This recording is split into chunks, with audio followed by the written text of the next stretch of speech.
All right. Hello, everyone. Thank you for joining us. This is our last panel of the year, and we're super excited for it. I don't have too many announcements today. You should have gotten our newsletter today. If you're here, you probably get it. And exciting enough, it has our schedule for 2023 competition. So, um, everyone that's making goals for the new year and all that fun stuff, make sure you put us in your goals checklists. We have some really cool competitions coming up, some new stuff. So check out the newsletter. It's got all the dates for when things open, when they close. And yeah, we'll just get right into it. So as always, we have the amazing Josh here to host the panels. Thank you again, Josh, for running shit. So we'll just get right to it. Take it Thank, away. thank you, Noel, and thank you to everyone that's here. One thing I always forget to mention before we start is if you have questions for the panelists, ask them whenever you have them in the Q&A portion. I do get to them as soon as they're relevant or as soon as, as soon as we can. So ask those questions when you have them.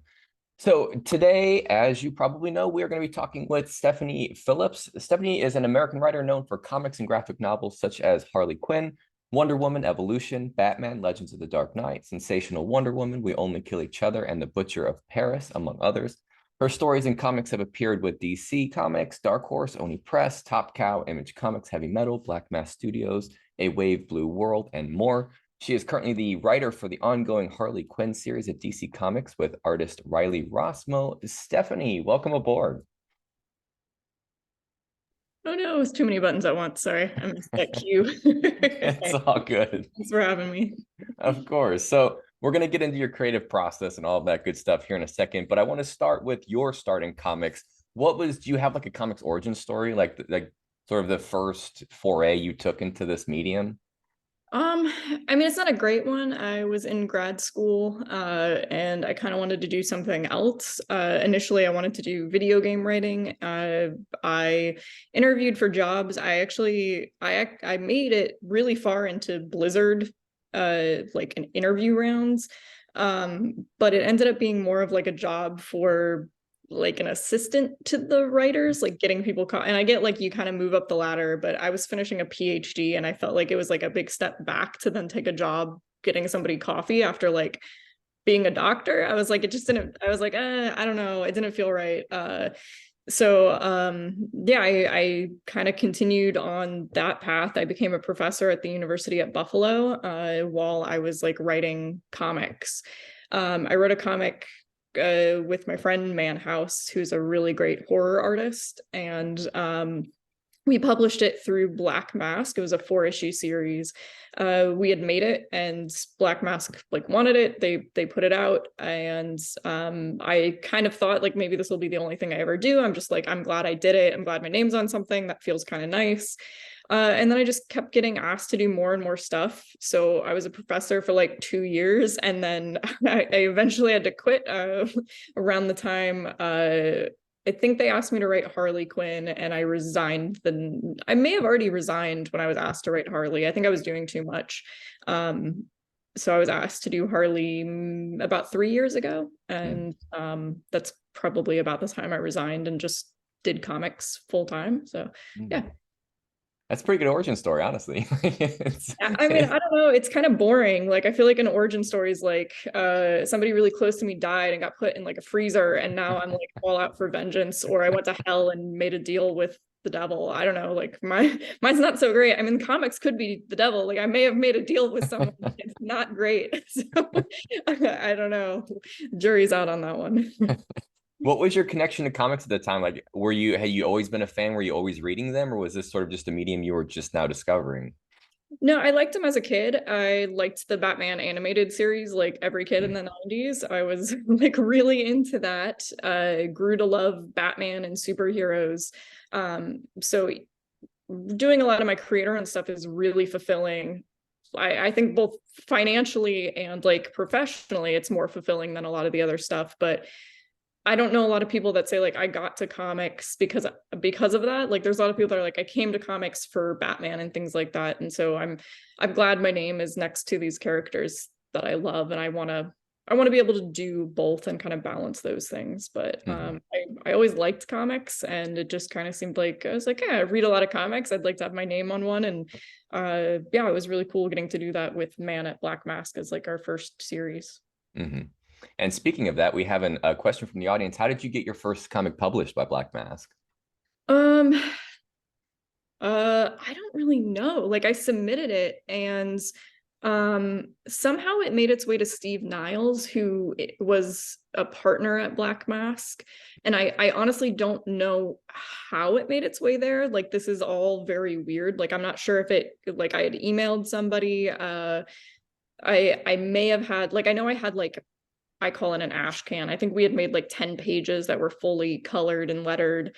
And I think somebody I gave it to maybe sent it or forwarded the full issue to Steve Niles. And, you know, being somebody that's very big into horror, I think Steve kind of dug it and sent it to Black Mask and said, like, I want this at Black Mask. So I've never met Steve. I've never talked to Steve, but I think Steve Niles is the first person that got me work in comics. So I'm not even sure who made it so that it got to Steve. Like, I'm not entirely sure what that train was like, but yeah, somebody advocated for me to Steve. I put it in front of, I guess, the right person. But yeah, I went to some conventions, kind of meeting people, just kind of being around. I made friends with a few people.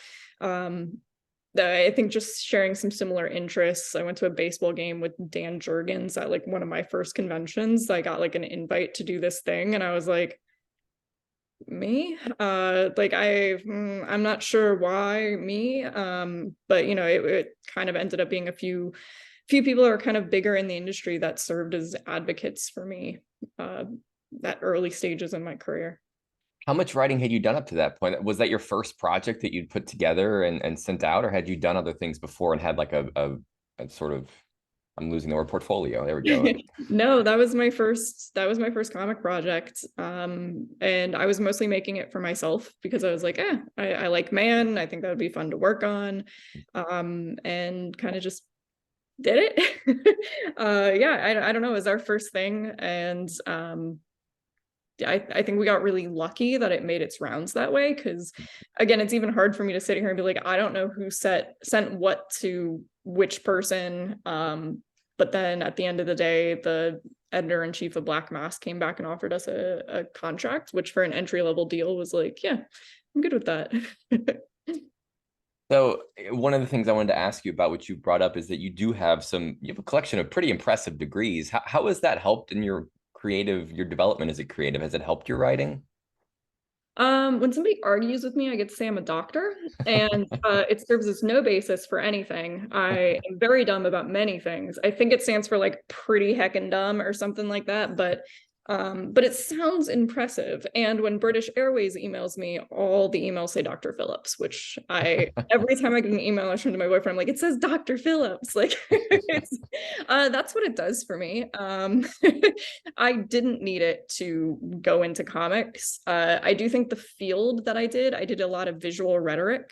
I think that in particular gave me kind of like a jumping on point to writing for a visual medium, because I did a lot of thinking about images and how images have agency and things like that. And I think that just thinking about those things on a really, really academic level kind of was cool to come in. Also, as a technical writer, I've done a lot of technical writing. And I think a lot of what the scripts are is a form of technical communication, because my audience is nobody but the artist. Like, yeah, the editor reads it, but it's for the artist. So I'm translating like gibberish in my brain to an artist that has to actually make that live on a page.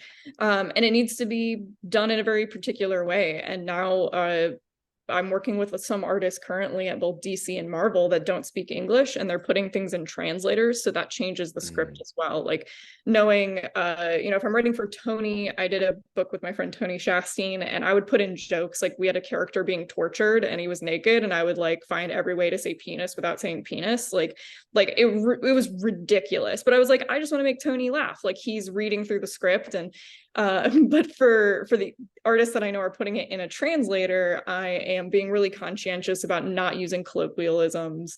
Word choice, I want to make sure that when it's put into a translator, it doesn't get like spit out in a weird way. We had one come up where a character named Perry in our Harley Quinn book, somebody came on that I didn't know was using a translator, and the editor forgot to like flag it as like, hey, this is a new character, like here's the description, and they put it in and like didn't know what it was and thought it was Parasite. And then I got a page back and I was like, oh, Parasite makes an appearance. That's fun. Can we roll with like, I was confused for a bit. I was like, I don't think this is my book. I was like, hey, editor, like, I think you sent this to the wrong person. And then we realized what had happened. And it was like, those are things that I try to be really conscientious of when a new artist comes on, and also just figuring out how to write for them. I write very differently for Riley Rossmo or Mike Hawthorne than I do for other artists and things like that. So. So since we're segueing to there, I want to get into sort of the creation process with you. I want to start with a lot of your creator-owned titles, especially because you write so well in history. You got pirates and Nazis and serial killers and conspiracy theories and all these cool historical things. What is it about these historical settings that draw you to them? I've just always liked history. That is, I think, something my dad and I shared. So my dad, he's a book collector and mostly collects historical books or historical fiction. He has like 20 books all titled Waterloo. So some of them are like first editions of the same book, but also he just reads a lot about Waterloo, I guess. And I always like that stuff. I think it's a really interesting source material to pull from, because I feel like nothing is crazier than stuff that's actually already happened. And it feels comfortable because I get to do research and I kind of get to go down those rabbit holes. Currently, I'm doing stuff with more like historical fiction versus, I think, Butcher of Paris. One of the first things I did was straight history. Like, we translated things. It's pretty on the nose, or like really like this is what happened. Yes, there's more stuff than we could fit into 5 issues, but the things that we have fit in, this is historically accurate. From there, I kind of went in the direction of like, I want to start from the basis of like, the world is historically accurate, but the people that we are telling a story about are reacting to it in the way that I want them to, because they're fictitious. So it helps, I think, with the narrative to go in that direction a bit more. You brought up so many things I want to expand on. If I want to rewind to when you mentioned research, because that's what I was going to ask you about. Especially working in historical settings, research can be daunting. It's like this almost endless black hole if you can constantly be learning, researching new things. How do you handle research when you're approaching one of these stories? Do you write while you're researching? Do you know when you've researched enough, or how do you know when you've done enough on that end? Yeah, I don't know that you ever really know. I'll sometimes read some stuff ahead of time and then maybe look up more stuff while I'm into it.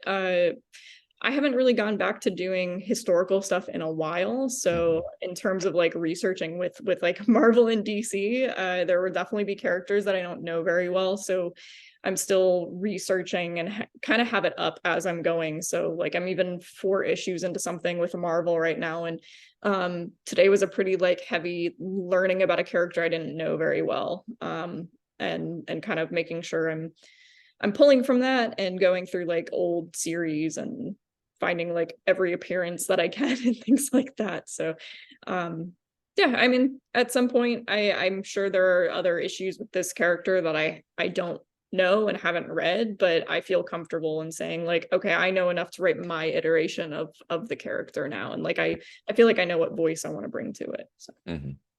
And since we're talking about character as well, you've written such a wide array of characters. You've got some characters that are actual historical characters, like you've got Anne Bonny in there, and then you've got characters who you create and put in a historical setting. You've got superheroes. How does your approach differ depending on what character you're building, or is it pretty much the same creation process? Honestly, I think it just depends on what's going on that day and what feels right. I don't usually have any one set thing that happens other than crying. There's usually crying at some point. But other than that, I don't think anything is ever the same. In terms of like how I want to write. I can be really vocal. So I have like I have a really great editor that I work with for all my creator owned stuff, Will Dennis, who was at DC for a long time. And Will can sometimes be like my other brain. Like I went to him today and was like, hey, I need to like jam on some stuff. So I sent up a bunch of notes, and and calling other people in the industry, talking to artists is really helpful, because I also want to make sure that when I'm writing something or thinking through a scene, if there's something I'm unsure about, sometimes getting the perspective of an artist is really, really helpful. Like, how is this going? Like, can you see this? Can you visualize this? So kind of building up the community, I think in other ways, other kinds of writers are really isolated, and I don't think comic book writers are, or at least we don't have to be. And at first I was like, oh, I don't want to talk to people because it felt like cheating. And I was like, wait a minute, this is not a test. Like, you should absolutely be talking to other people, and like, I don't know, utilizing that element of collaboration is what makes for good comics. So at some point in my process, that will always exist. I like talking about it. And even if my friends aren't responding back to me, it's like, I just like hearing it and like thinking about the ideas as I go through. Finding good editors, like editors at Boom are really, really good, that we work on Grimm with. If I'm stuck on something, they are always like, yeah, let's jump on Zoom and just like basically let me talk for an hour and then I'll figure it out. It's like, but it's really helpful, and finding the people like that are willing to support and kind of push you in the right directions. So when you get in these conversations, is your objective there to sort of flesh out these characters to get to know them better before you dive in? Or what is your purpose in going into these, just to sort of talk out your own ideas? Usually it's a structure thing, like what I'm doing in the issue, or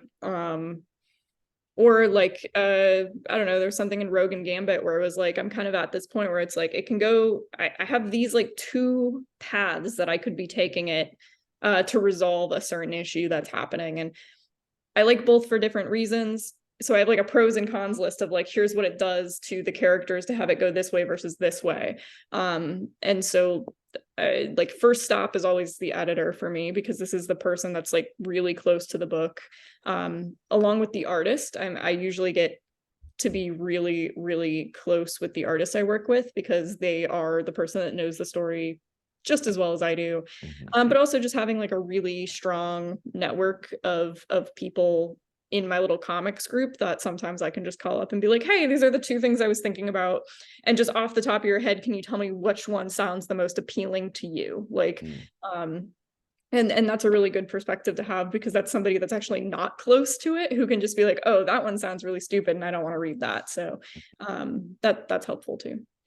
So when you approach a story, whether it be in an issue or coming up with a new idea, what is it that you're normally building? Like, do you start with character, with plot, with setting? It sounds almost like plot is sort of the driving factor with you crafting a story, but is that sort of the first thing that comes to you? I don't know that I have any normal answer for that. Like, I have no idea. It could be a title. With Grimm, the first thing that came to me was the title. With a book I'm doing right now at Amazon, it was an opening line, and that was like the first thing. So it's always different. It's never the same thing twice. And maybe for someone with both ADHD and like gets very easily bored, this is like the perfect career, because I never have to do the same thing twice, and that's cool. So. That's awesome. I like that answer. Whenever you started with there's no clean answer to that, I was like, well, that's interesting, but I like where it ended up, because I like that whole premise of never doing the same thing twice. So I want to take a specific example with Grimm, because like I said, you've created characters across spectrum, but Jessica Harrell was like an original character in an original setting. What was sort of the seed of the idea that sprouted this? You mentioned, was it a title, or was it a first line, or what started this story? Yeah, we have the title first. I don't know why, but we were like, that's a catchy title. And Boom was like, let's go see if it's even available before we like go any further with this conversation. And Legal was like, yeah, as long as it has one M and not two M's, you can use Grimm. And I was like, all right, great. I guess now we need a story. And then I was like, well, dead people seem cool. So it was honestly an ongoing conversation. Like Boom wanted to do a project, and we wanted to create something together. So that, like, the relationship between myself and the editor, Eric Harburn, who's fantastic, so that could kind of grow, like, from us, and that he could, like, be in with me at ground level and just, like, really grow up with this book. And it was really just a series of conversations, like a couple documents that we kind of kept throwing back and forth. In some early version, there was a dead raccoon that she hung out with, but then it became too much, like, I can't remember. It was too much like something. There was like somebody that had a raccoon that we found, and it was like a known character, and we were like, oh, damn it. And then it became like, well, now we have to have all these dead animals, and it was like way too many. Like, we were like, once we open that door, there will be dead animals everywhere, and I don't think that's great. So we decided no dead animals. But yeah, and then there's early designs from like Flaviano. Like, there are millions of costume designs that I hope get published, because some of that's just really cool. Kind of seeing all of us were really on the ground floor with that one. And I don't think we came to Flaviano with like a, we know what the end point is. We didn't know how long we would have to get to the end point, because we didn't know what sales would be like. So really around issue 3, it just changed of like, okay, well, now we know at issue 3 that our runway is significantly different. Instead of 5 issues, we're now planning 15 issues out. So the ending is still the same, but like the direction we're taking to get there is obviously getting wider and taking some detours. So yeah, it's fun to build that way, but it's the first time I've done a book like that. That's fascinating. So, sticking with Grimm for a second, I love that it started so simply, because, there are a lot of stories out there about death and about, the Grim Reaper and that kind of stuff, but this felt like it was a fresh perspective on a story that is literally forever old. I mean, there's always been stories about death, yet this one felt fresh and modern. And so that wasn't like that just developed along the way, because it sounds like there isn't a lot of planning necessarily that goes into these things. It's just conversations that build out the world of the story. Is that right?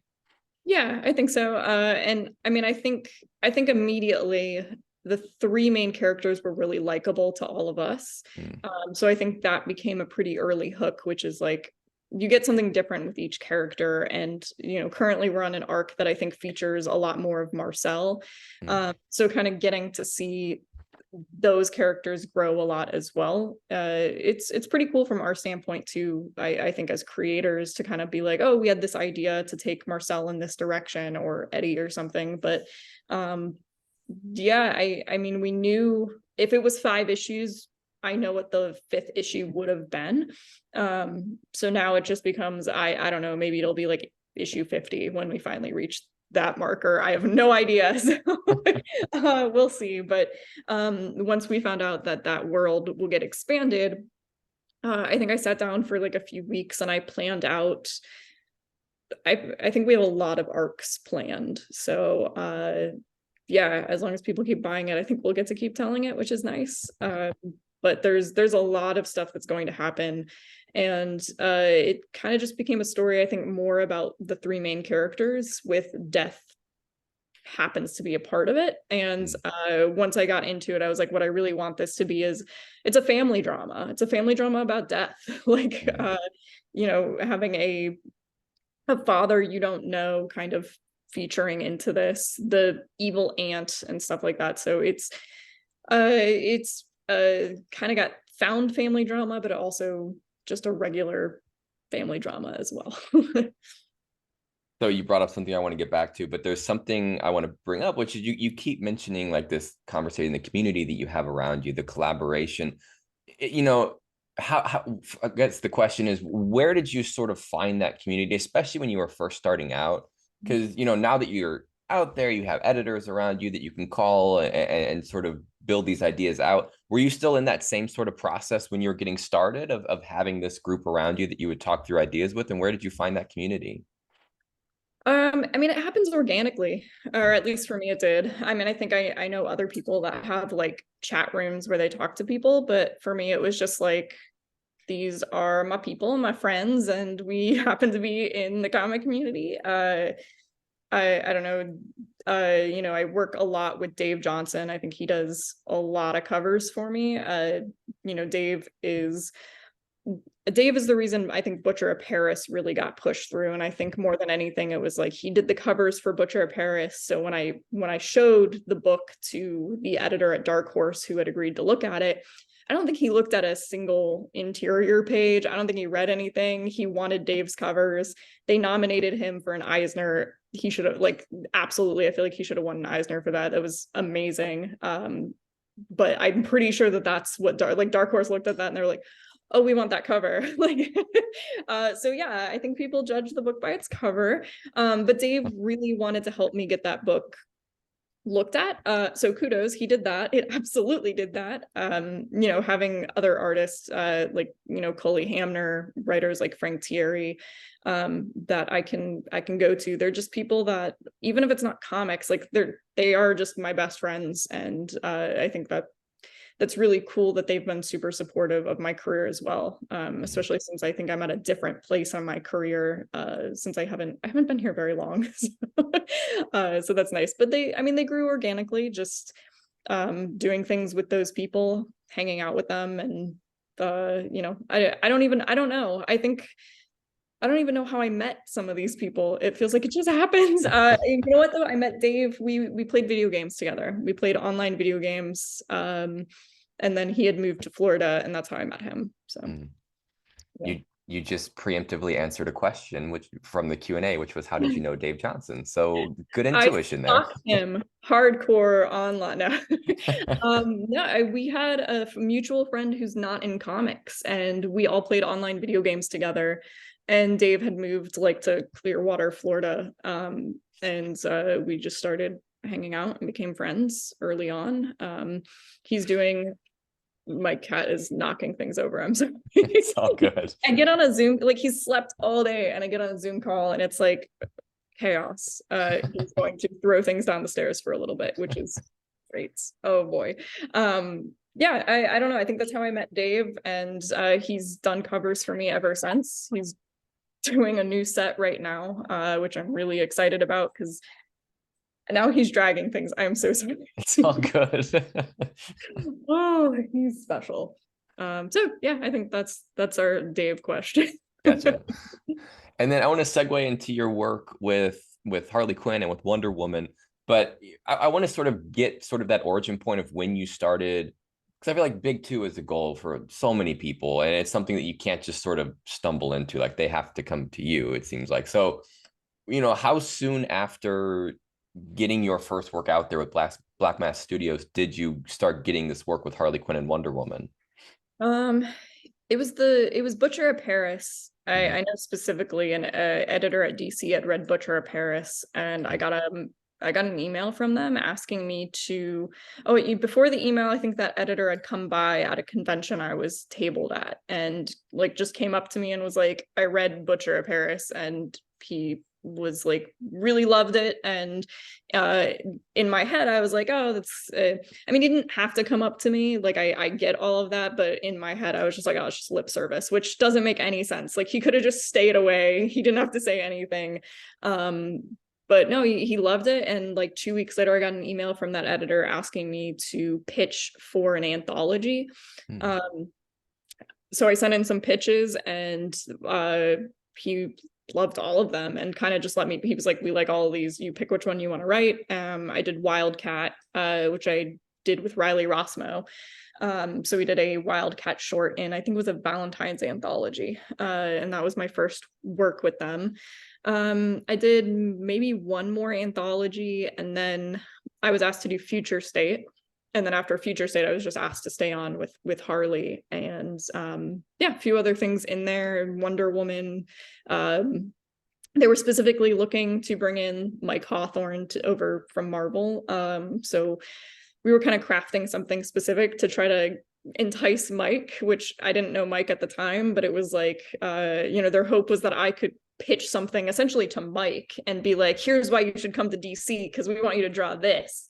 And I didn't know Mike at the time, but I guess it worked. He liked the concept, and yeah, I love working with Mike, and hoping we'll get to do something again soon too. One question I always like to ask is sort of how much of this was a goal, how much of this was according to plan. So I'm curious, was that something you aspired to do? Were you hoping to write for Harley Quinn for DC, or are you just kind of sort of taking the steps as you go? I mean, DC in general, I think, sure. Like, I think seeing my name next to a DC logo was pretty cool. I didn't have like characters in mind. Because even characters that I love, I don't know that I would necessarily be good at writing them. So I think when an editor's like, we think you're a good fit for this, I always want to try to talk to them about why, because I had never thought about writing Harley. And once I talked to them when I was brought on for Future State, I was like, actually, your reasoning, like, this makes a lot of sense. You've seen me maim people with a baseball bat. I understand. Wonder Woman is actually one that, like, I think I would have said, like, sure, I want to write Wonder Woman, which obviously I said yes to, like, pitching the Wonder Woman story to Mike, but I don't think I like how DC portrays Wonder Woman, so I struggle to write the version of Wonder Woman that I think the company wants to present, which is like a female Superman. And I don't like that, so I think our struggle with that was, you know, like, the only reason I'm able to open that book with a big spread of Diana like murdering aliens is because they're aliens, and by the end of the book you realize they're not really real. So that was the only way that I could open with something that brutal. But in my mind, she's a warrior, and I think, like, yeah, she's this noble warrior, and I think that's fucking awesome. Sorry, I don't know if we can swear. I think that's awesome. But like, she's raised to be a warrior. Like, she's got a sword in her hand the minute she can stand. That's what the Amazons are. And like, I think that's very different from the way Superman was raised. So to do this female Superman, I really struggle with that. And some of the things that were changed in our story, I struggle with that too, because I'm like, you know, I don't, to me, that's not really the Diana that I would particularly love to write. And I get why they're doing it. Like, I get why they have a company version of Superman and things like that, but it's kind of like I guess, call me if you want like a really brutal Diana. I'll make her hack some stuff with a sword. That'll be, you know, punch first, is kind of the way I think of her. So I think that's interesting that these are characters that you never, or that you wouldn't have necessarily aspired to write for. So what makes you stick with them for so long? Is it just the joy of seeing your name next to a DC logo? Because you've been a Harley Quinn for a while now. Is it a character that you sort of grew into, or what makes you decide to stay with it for so long? The money. That's I mean, good too. honestly, with an ongoing, there is the promise of every month, once or twice a month, you know, this is your guarantee for as long as you're on the ongoing, which is really good, but also really getting to know the character. And I think especially with like my first ongoing, understanding the structure of the space and how to like do arcs or mini arcs or deal with a fill-in artist, like I really wanted that experience. Yeah, I would say like growing into Harley is good, but I also think you reach a point where it's, while her voice for me is now like a really easy thing to write and capture, coming up with all of these stories at some point, I feel like, oh, okay, I've written something similar to this. You know, we've done all kinds of things with her, and obviously there are tons of Harley stories left to tell, but I think it reaches a point where it's like, well, I've done a lot of Harley stories, like starting with Future State, I've done the annuals, I've done anthology stories with her. We have 5 volumes of Harley coming out, like in total. That's kind of where I wanted to stop. I was like, 5 sounds like a good number. Like, I like the idea of being like, here are my 5. Like, that's a lot. You know, I don't think a lot of writers get that many volumes on a character. So that's, it was a learning experience in terms of how to work and deal with an ongoing. But it also, there was a definite moment that I hit where I was like, kind of feels like if I keep doing more, I'm going to be like jumping the shark. Like, this is, I feel an exit. And like, I'm glad that happened naturally, I think. Mhm. And I wanted to ask about Harley Quinn specifically because I really admire the redemption arc that you gave her, which I'm a sucker for any kind of redemption arc. But to see it for Harley Quinn especially, when did that idea sort of nestle in, and what inspired you to go for it? Uh, Tynan had the scene where Harley in is it Joker War? I think is like, you know, Batman, I know you can't pull the trigger, so I will. And she like makes that decision. And I think the decision to pull the trigger gives Harley an opportunity to, you know, move back to Gotham and make changes along, like there's clearly a like I'm ready to do something different from her. So I thought that that was a good starting point for an ongoing, since they really wanted to use that as the jumping off point anyways. So yeah, I think that made a lot of sense for where she was at. Mhm. Every once in a while though, I definitely get bummed that I didn't get to really write like fully like Harley the villain like that. I think that would be really fun. But that is where DC saw her, and I was like, I don't dislike that. I think I like you, like I like a redemption arc, and I definitely think like when that was proposed, it's like that's something I could absolutely write, and I find interesting for her to like kind of show what's the next step for her. And in my mind, what that is like we've kind of had Harley with the Joker and, you know, this infamous trauma and abuse, then kind of breaking away from it, which I think we saw a lot with Jimmy and Amanda. And that's great. But the next step is not immediately like happily ever after. Anybody healing from that, like she broke away from him, yes. But the next step is learning how to then be in another relationship. Like it's almost like a preparation thing. Like that's really difficult. And so I wanted it to be that like kind of third phase. And that's where I wanted to slot her personally. But yeah, I think what my only regret would be like I would love to just write like an evil all out Harley. Like that would be so fun.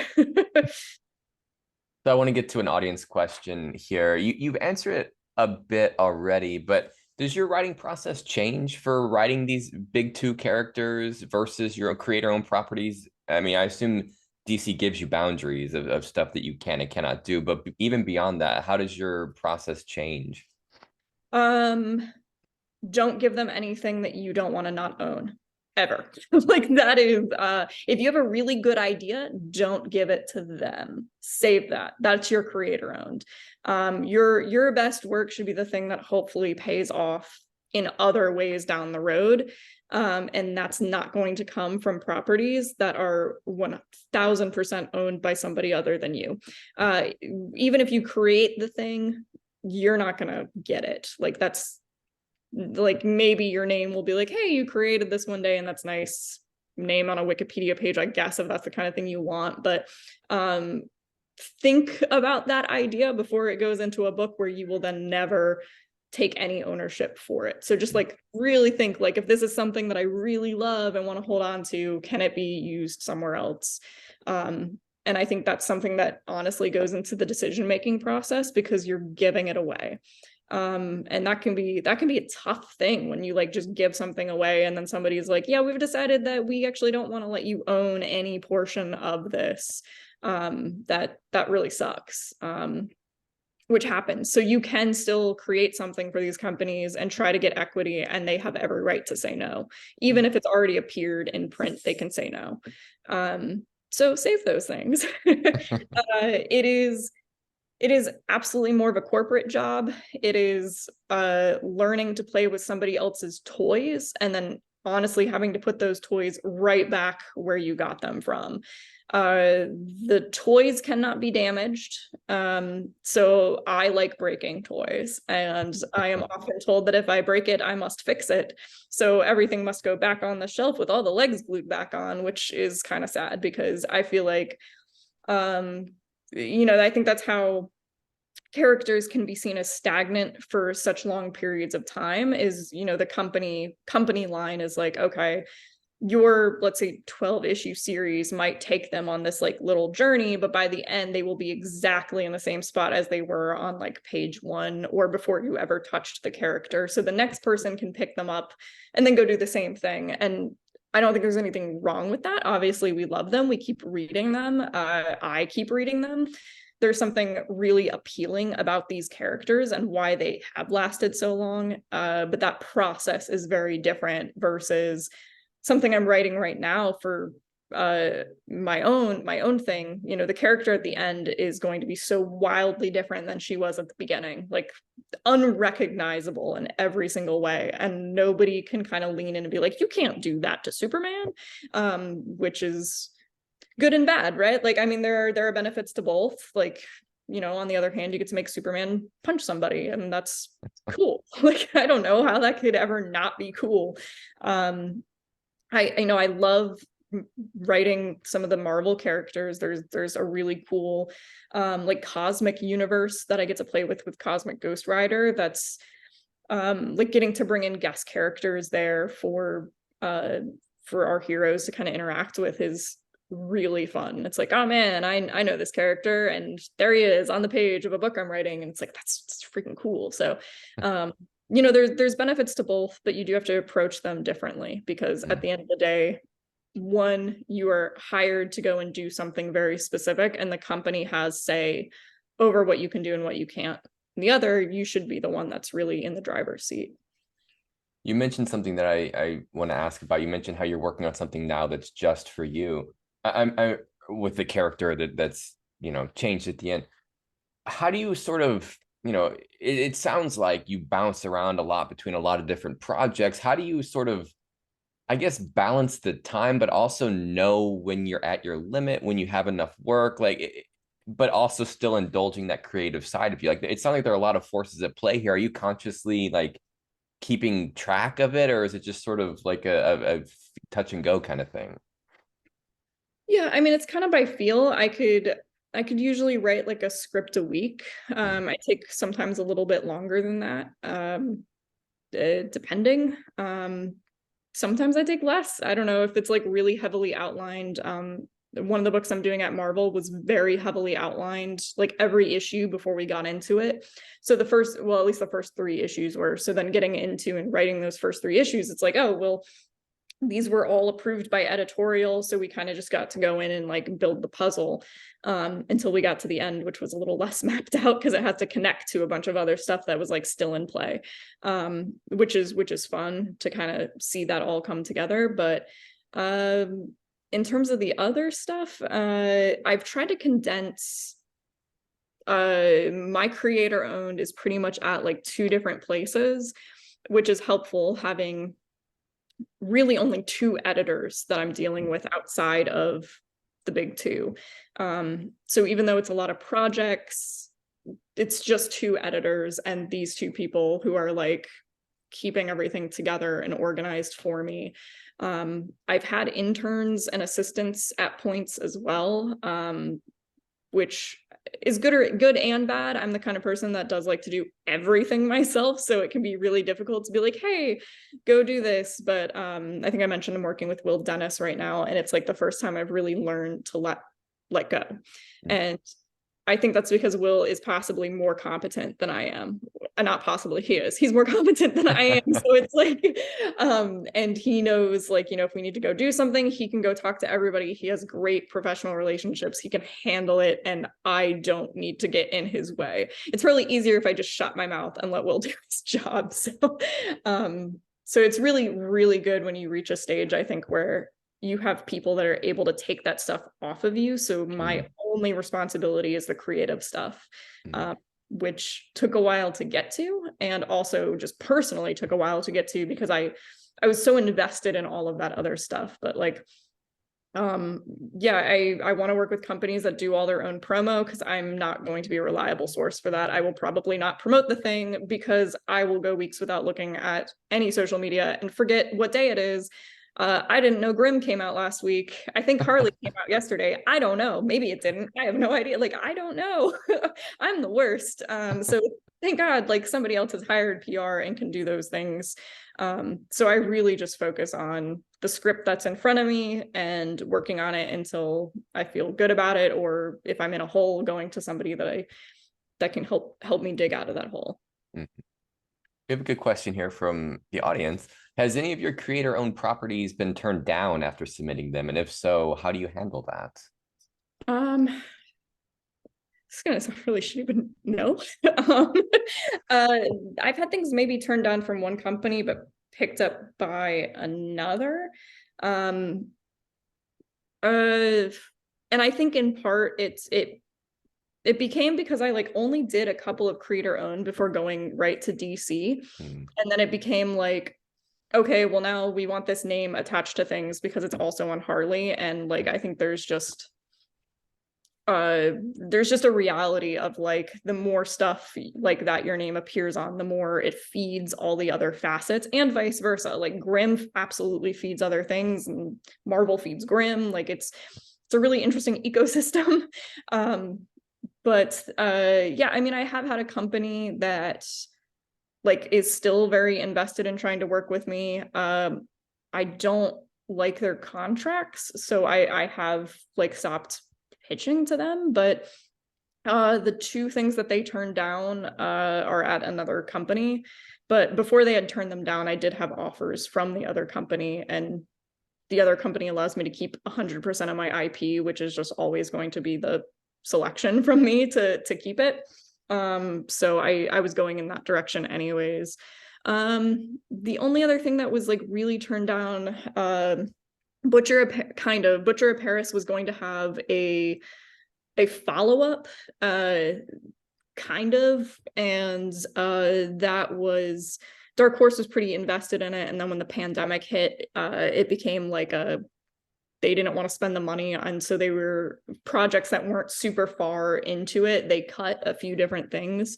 And I can't do that one anywhere else because they still have rights to the Butcher of Paris. So that one will die where it is. I have ideas that have gone nowhere, but I don't know that I've pitched them. They're just kind of like sitting there, things to throw around the next time that I want to go out and do something. But the deal I'm currently working on, I had a company basically sign me to dump my pitch folder at them, and so they took everything.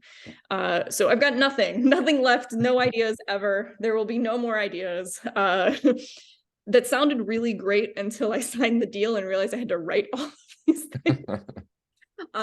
So that's been fun. That one's on me. So there will be no more ideas for the foreseeable future. But I mean, I guess there have been other things like the big two will kind of pitch, like put out feelers once in a while, like, hey, we might be interested in doing this. And then you put something together for it, and then it goes up the ladder, and somebody higher up at like Warner Brothers or something will be like, we can't use this character won't make money. But you've already done all this work with this editor, and that's happened more than once. And I think that's a really sucky feeling, because even though you know that could happen at any point, you still invest. Like it's hard not to. I think we would be stupid, and if we didn't invest, it would be like we didn't care about it.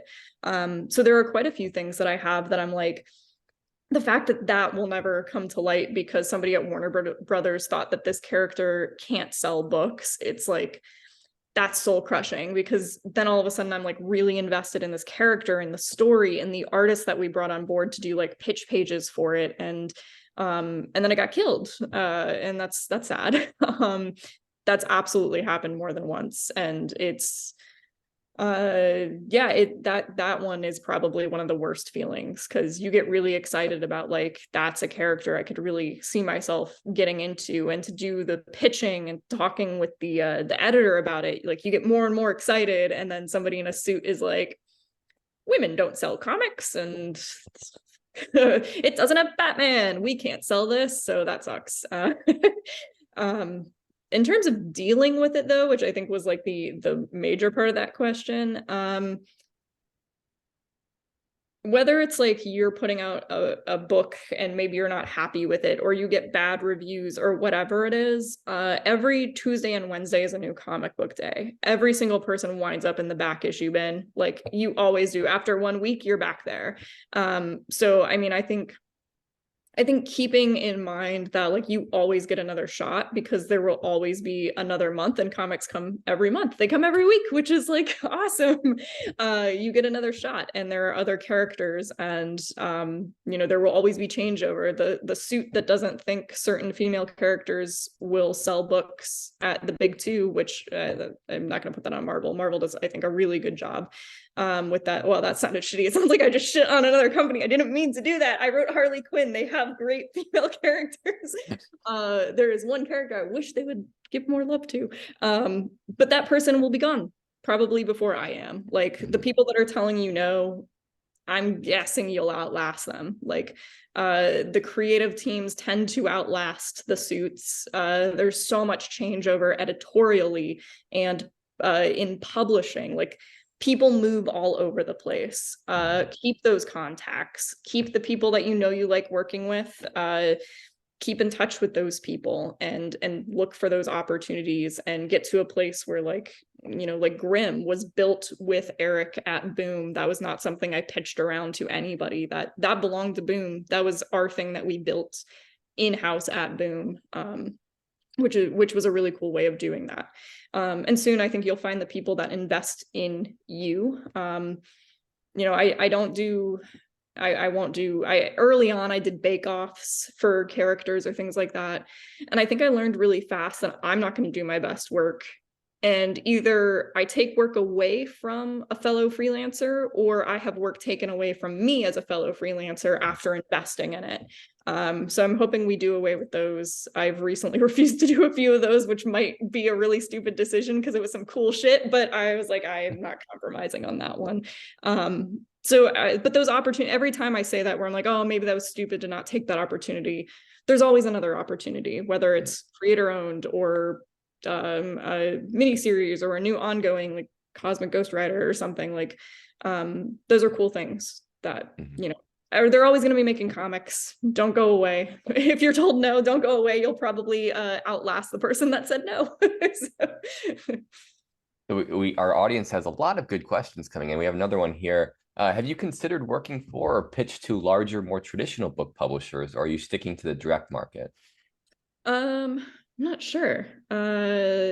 Book publishers in terms of like doing prose? I assume they mean like traditional publishing, like the Penguin Random House side of the publishing market. Not really. I'm pretty happy with where I'm at with those things. I am doing some other media at the moment, like film and TV stuff. I have to say, I don't really think that's for me. Like, I'm doing it, and like, hell yeah, it pays way more than any comic script. And like, you know, my attorney would be like, oh, this is a little low, but like, we'll take it. I'm like, that's low. Like, what the fuck? That's cool. Yeah, man, that's so low, right? Sure. But honestly, I like comics, and I feel like I like being in a position where I can like sell the property and somebody else just like takes it and runs with it and I get the check. Like, that's nice. But I don't feel like I'm done with the kind of comics I'm writing. Like, I haven't been doing this very long, and every time I work on something, I feel like I'm learning something new about characters, about the medium that we're writing in, about genre, and new things that I want to explore that kind of make me excited to stay here and kind of keep doing this, at least for now. Maybe in 10 years I'll be like, man, fuck it, I want to write prose, or I don't know, go write a TV show or something. But we'll see. I don't know. We'll see if the TV show I write, if it goes anywhere and people are like, man, you fucking suck at TV shows. Like, yo, I'll stay in comics. I learned my lesson. So what inspires you to even go that route, to go to the TV route? Was it just we wanted to try something new? Because it sounds like a lot of what propels you to something different is just curiosity. You want to try something else, so you're going to do it. Was that the same thing here? I had somebody who bought a property, and I don't know what I possibly said on this call that made them have the faith in me to be like, we're not only are we going to buy the property, we're hiring you to write the pilot. I don't know what the hell I said. Because when they were like, have you ever written TV shows before? I said no. So, like, I didn't lie. I didn't like be like, yeah, I wrote like 10 seasons of House. I don't like, I didn't lie. I said no, but I don't know what I said, but that they put that in the deal that they came back with. And we decided to take it because it was like, well, it's cool to get to do that. If they don't like my pilot, they can scrap it and bring in another writer. But at least I will have the experience of having tried it, especially since it's my book and it's my original idea, I guess. To kind of be the person that comes in to say like, hey, here's the potential direction for the show. I guess that's kind of interesting, but I'm not super invested in like the idea of going and being in writers' rooms. I like being mobile. Like, I think there's also just a part of my life that's like, this year I wrote a lot of scripts while in Greece, and I don't think they would let me do a writer's room that way. And I gotta be honest, like I think I have learned more recently that like I've prioritized my work over anything else in my life. And I think continuing to go in that direction means spending even more of my life and my time on something that's work. Even if I enjoy it, it's work. And it takes away from having a life that's not just comics or things like that. So I think I'm less invested in going in that direction, in part for that reason, like actually just like, you know, wanting to go to Greece for a month. That's and being able to do that right now. Like I get to do that. I don't think I could if I was on a TV show, and you know, if I'm gonna pick one, it's gonna be that. So yeah. Gotcha. And we're almost out of time, but I want to give you a chance now to promote. What do you have coming up? Where can people find you? Social media, website? Just tell us everything. I don't know what's coming up because I don't more Grimm. I think in January, like a Grimm trade comes out and another issue of Grimm comes out. A lot of Marvel stuff starting in March. Have a couple series. I'm intermittently on social media at times. I think I use Instagram the most right now. Snap, Crackle, Steph, and Twitter is Steph_Smash.